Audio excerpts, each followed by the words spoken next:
first to go and thank you for this invitation, and also really indeed thank the National Assembly for opening up this process.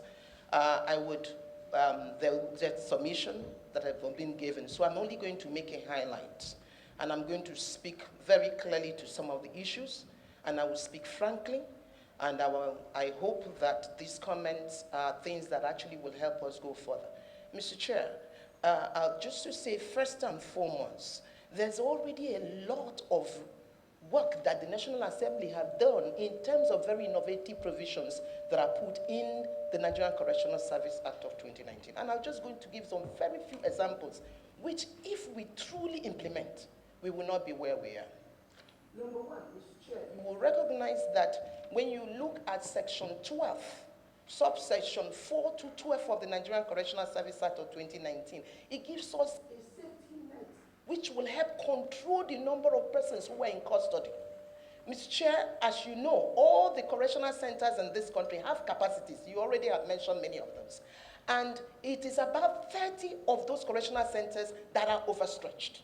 And that is why, until we do certain things very more radically in terms of managing our waiting trials, it becomes problematic, because the Controller General, as we know, can move somebody from the custodial center that is overcrowded to the one that is not overcrowded. The same thing for the zonal coordinators, the same thing for the state controllers within the vicinity. However, when the person is awaiting trial, when the person has not been convicted, it becomes problematic in terms of logistics. So when you look at Section 12, subsection 4 to 12, it gives you practical things that the superintendent in charge of the custodial center should do. One, as soon as you see that that population is going up, you activate an early warning signal, notify the chief judge, notify the attorney general, and many of the other agencies listed there. And you have 3 months, as the law has said it, 3 months in which something must be done, and the things that will be done are also enshrined there. Part of those are things like the non-custodial provision that have been mentioned. I think that if we activate that section, we will not be where we are. I think one thing can be done. Number two, Mr. Chair, you will notice that there are clear provisions in terms of what needs to happen. I know somebody had mentioned in terms of the fact that certain facilities are already overreached by the population.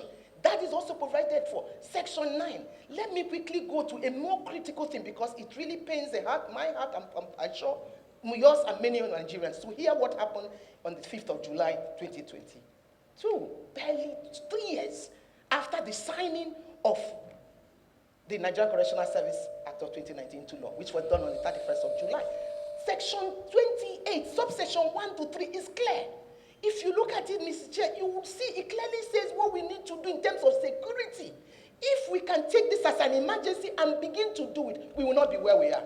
Now, finally, because you already have the submission and I can go on and on, but finally, if you look at the whole of Part 2 of the Nigerian Correctional Service Act of 2019, it's all about non-custodial measures. Section 34, 7, sub 1 tells you the 5 options. But how can we have non-custodial measures, something the whole of Africa is celebrating Nigeria for, and there is not adequate funding for it? So I think, yes, I've seen some of the work that the Nigerian Correctional Service are doing, and they must be commended. We have, just last year, over 14,000 that have been processed through non-custodial measures. But without funding, it can't help us. My final comment is this. There are 3 major categories of people who we find in custody. And it's important that we remember it each time we think about these issues. 1, those who are innocent, they have no business being there. We must do everything to make them go out. Secondly, the minor offenders. Those minor offenders, we need to find very practical ways, including non-custodial, to deal with them. Thirdly, those who are hardened criminals. And each of these categories, even if it's 1 day, 1 hour you spend in custody, you will have problem because of socialization into criminal life. And we know it is not only correctional service that have detention facilities.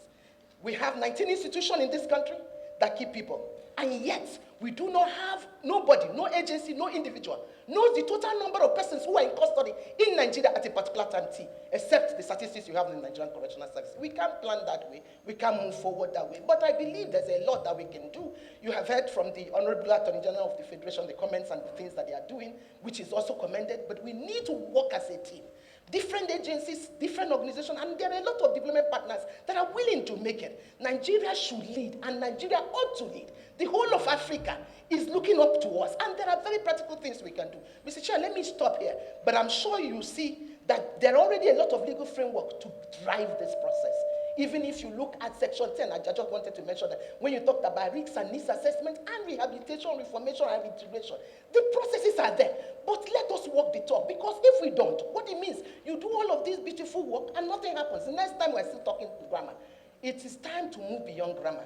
And I believe there is enough partnership, enough goodwill to make it happen. And we already started here. Thank you again for this invitation. Thank you, Mr. Chair. We are here on two folds. The prison escape on 5th of July 2022 and the decongestion of correctional facilities. It was a very, very embarrassing situation we found ourselves on July 5th, 2022. And I believe we should all join hands in making sure that the rest of the inmates that have not been arrested and put back in custodial service should, as a matter of urgency, be retrieved. It does not augur well for a nation if you have that amount and number of prisoners still at large. On the congestion of the facilities, I have always advocated for non-custodial sentencing. And as the Attorney General in their last paragraph of their presentation, they have urged the National Assembly to pass a law that would allow non-custodial sentencing. And I think that is the primary thing we should start working on after this public hearing. On that note, let me appreciate the men of the correctional facilities for their job they've done after the escape. We were at your facility yesterday, and we see there have been a lot of improvements in your facilities, and I'm sure with those improvements and things put in place, we would not experience the sort of incident that happened on July 5th again. Thank you very much. Director of Legend Golden Care Foundation. To be honest, a lot has been said, and it's really difficult to take a microphone after my erudite league senior colleague. I don't know what else to say. But I want to lean into one of the things she sort of scratched the surface, and that for me is declassification and decriminalization of petty offenses, or petty offenses. Now, like she said, a lot of the people in correctional facilities have no business being there. What we essentially do, or inadvertently do, by keeping people that have committed petty offenses locked up is we are criminalizing poverty. We are criminalizing unemployment. We are criminalizing even homelessness. And it's really sad because a lot of them are, it's like a status, it's a status crime. What are a lot of them there have been held for things like wandering. What are the chances of that any one of us here will be held for wandering? Zero. But, you know, as long as we do not decriminalize those things and make use of provisions, like she said, of Section 37 and Section 12 of the Correctional Facilities Act, then, you know, it's just going to be a box-ticking event. The second thing I'd like to address might not necessarily in itself decongest the correctional facilities, but even if we succeed in decongesting the correctional facilities today, and something is not done about the supply side, then we will have those correctional facilities filled up in no time. And I'm talking about the PDSS, the Police Duty Solicitor Scheme. Now, it's essential because the reason we have a lot of people in correctional facilities, even those that have committed civil offenses that can be, you know, handled with alternate resolution, is because a lot of them don't know their right. And even when they do know their right, they do not have access to legal representation. But if we do have police duty solicitors at every or most police station, then we'll find that, you know, they are able to help them, give them legal advice, and even stop the police in taking them to court when it's unnecessary. All our other recommendations are in the report we submitted, and I'll leave it as that. Thank you very much. Custodial services, the core issues, the congestion of custodial centers in Nigeria. Let me treat that one before the issue at stake of Kuje Custodial Center. The congestion of custodial centers has become the concern of all and sundry, partly due to the unending challenges it poses to the criminal justice system in Nigeria. Efforts are put in place by the federal government to cut costs of feeding the inmates, which often runs in billions of naira annually. The INCOS maintains 265 custodial centers across the country with the capacity of 64,192 against a total inmates population of 78,519 as at 18th of March 2024. Of this actual inmates population, 70% represents persons on awaiting trial. CG, straight to the point, summarize. Yes, sir. We have wording document before us. Okay, sir. That is that about the how congested our custodial centers are. Then the issue of 5th July about the inmates escape. CG, you Of have course, it presented is that not. matter before us. Yes, sir. I say go straight to your summary. Okay, sir.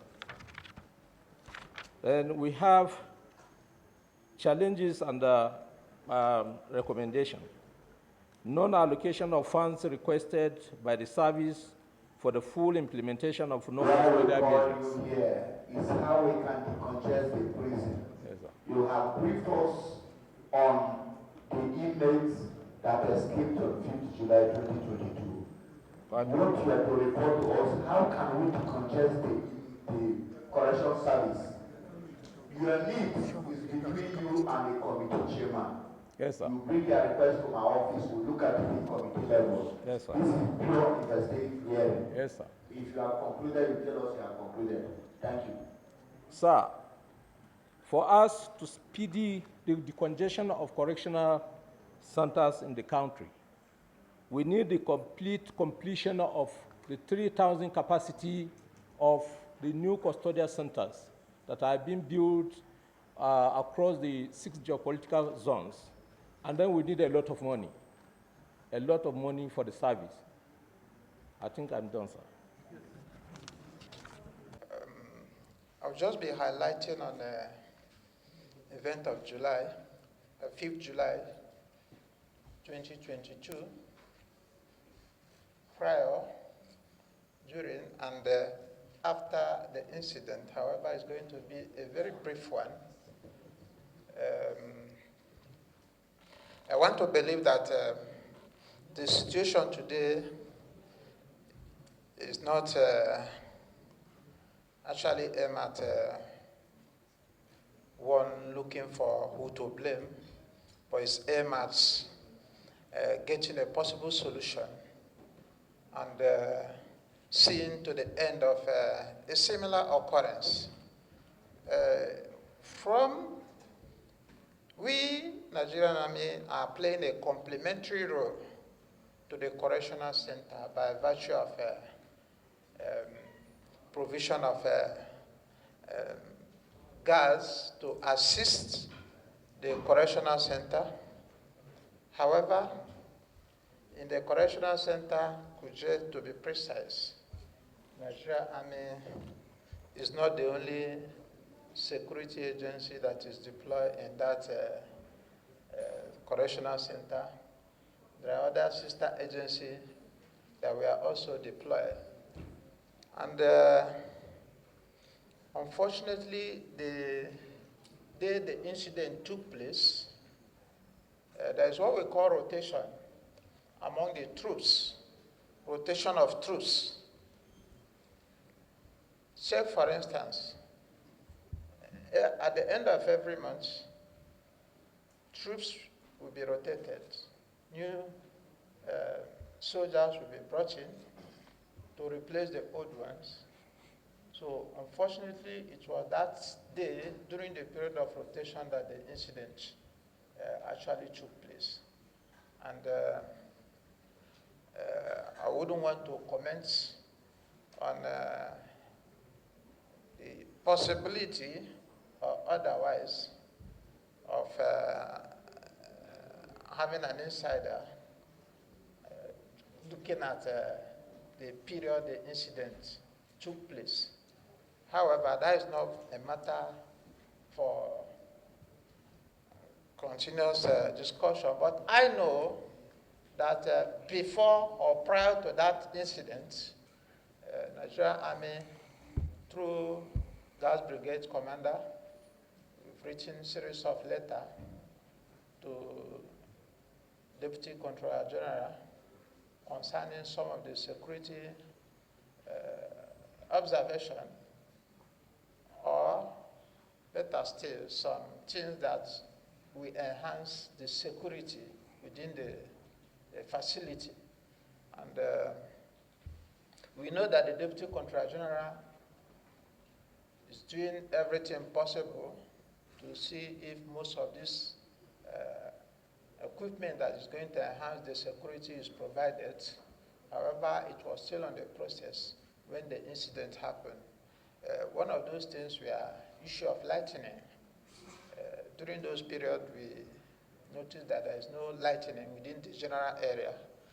And it's not as if it was deliberate. Efforts were being made by the Deputy Controller to see if we could find solution to some of these challenges. And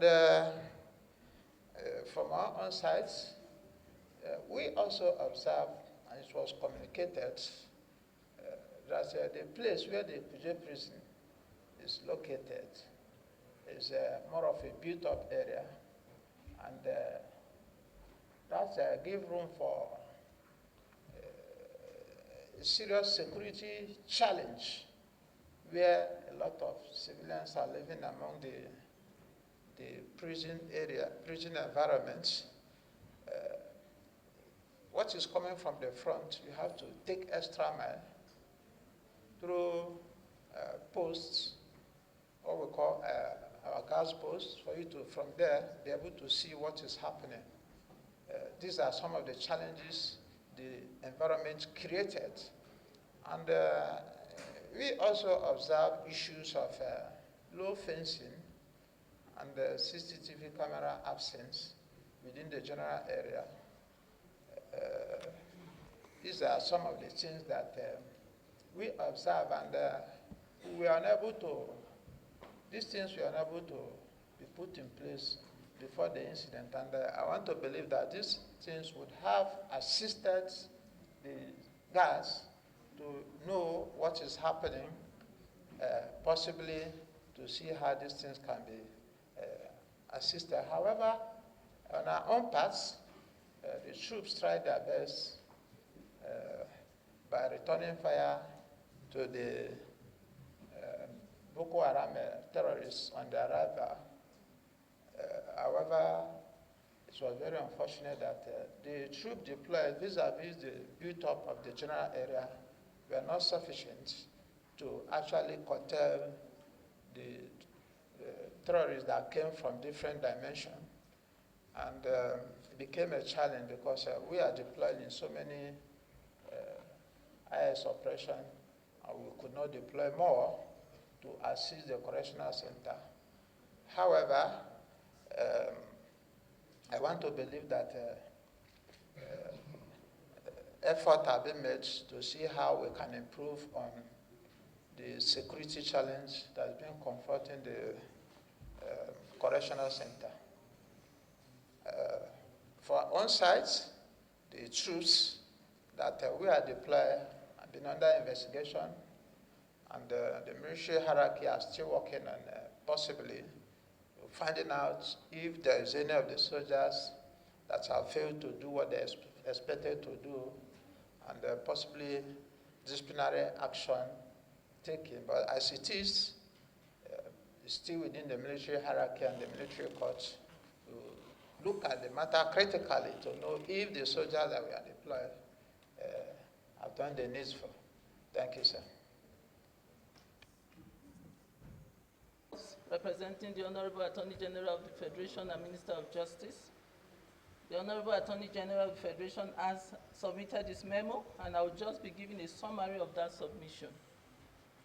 The issue at stake is a burning issue, and the Federal Ministry of Justice is in support of this committee's effort to find a lasting solution.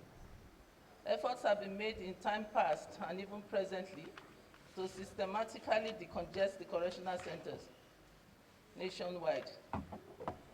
A presidential committee on the prison reforms and decongestion was constituted under the chairmanship of the former CJ FCT High Court Honorable Justice Dr. Ayu Bello OFRU to tackle issues relating to the decongestion of the custodial centers nationwide. The committee engaged with state governors, attorney generals, chief judges to exercise their constitutional powers to release inmates found to have stayed beyond their maximum sentence or to have committed minor offenses with option of fine, to ensure that awaiting trial persons are assigned and taken to court regularly. Also, we conducted general review of peculiar cases, visited 22 states and about 36 custodial centers, and about 12,000 inmates were released between 2017 and 2021. In December 2019, the Federal Ministry of Justice upgraded the Skill Acquisition Center at the new Kefi Correctional Center, Nasarawa State, as a pilot project with the hope that same will be replicated in other geopolitical zones. Focus was on corrections and promotion of reformation and rehabilitation and properly reintegrating offenders back to the society and ensuring that they are equipped not to return back, to ensure that they have source of income, and target was at curbing recidivism. The ministry, working with the FCT, judiciary, and relevant stakeholders, developed the FCT High Court Custodial and Non-Custodial Sentencing Practice Direction 2020 to encourage the use of non-custodial measures to decongest the correctional centers. We also did a number of capacity building on same. In December 2021, the ministry, with support from the Japan government and UNDP, deployed 2 virtual court rooms in Kuje to fast-track prosecution of SGBV offenses and high-profile cases. Federal Ministry of Justice greatly supported the efforts to decentralize the correctional service to allow states establish and manage their own correctional centers. This was achieved through the alteration of the Constitution that moved the correctional service prisons from exclusive list to concurrent list. This is expected to fast-track the decongestion of the correctional centers nationwide when properly implemented. The ministry appreciates the effort of the National Assembly, this committee with regards to the enactment of the 5th alteration with respect to decentralizing the correctional service, bearing in mind that about 80% of inmates are offenders of state laws. Mr. Chairman, in light of the foregoing, the ministry recommends the following actions. Number 1, there is the need to amend the Nigerian Correctional Service Act 2019 in order to align it to the provisions of the 5th alteration of the Constitution. Secondly, there is need for states to make their own laws on the management of their correctional centers. Thirdly, the need to facilitate the setting up of the National Committee on Non-Custodial Measures, both at the national and state levels, respectively. And this is provided for by Section 37(2) of the Nigerian Correctional Service Act 2019. Lastly, the National Assembly should, in line with the Administration of Criminal Justice Act, AJA 2015, provision inculcate non-custodial measures into the penalty regimes of our laws when making new laws or amending old laws, so that we'll be able to grasp the use of non-custodial measures in our society. Thank you very much.